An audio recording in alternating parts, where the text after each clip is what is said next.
So guys, hey, I'm here to talk to you guys about broadband speed and how its price differences are all over different in the country. So, for example, you know what? Forget this. Cut! Someone pick up the papers. You know what? Let's get visual. We often view broadband as a luxury item here in the US, but in other countries it's often more viewed as a privilege to them because of their lower costs compared to the US. Sometimes it even costs 3 times as much compared to other countries such as the UK or France, and it's even as much as 5 times compared to South Korea. Why is that? Recently, a think tank named the New America Foundation compared hundreds of different packages from all over the world compared to the United States. These packages included basic broadband, TV, and phone packages. And they found some pretty hefty stuff. What this think tank found out was that in places where low or medium internet speed dominated, San Francisco costed $99 with comparison to New York of $70. In other countries, London it was $38, Paris $35, and even yet Seoul a low of $15. That is incredibly low for internet. A recent report conducted by the Organization for Economic Cooperation and Development found that in many different countries and topping the 10 top speeds, they found that US ranked near the bottom. In fact, the US ranked 30th out of 33 countries with an average price of $90 a month for high-speed internet. Let's think for a second about how it comes down to speeds in a visual format.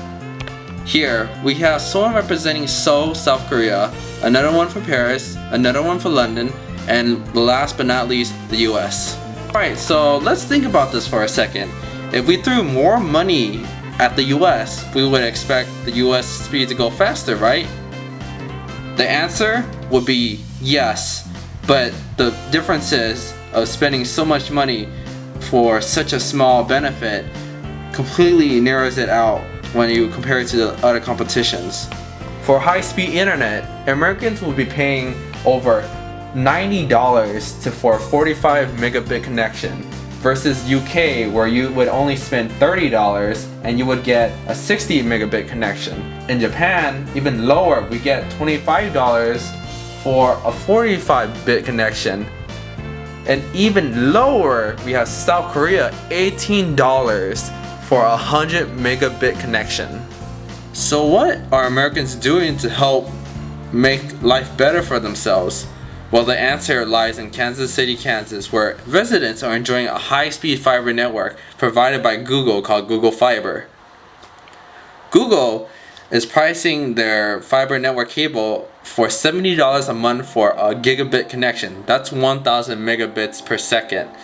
And if you could opt for a 5 megabit connection if you just pay for $300 upfront, and you could get it free for 7 years afterwards. Why are Americans paying so much for such low speeds compared to other countries in the world?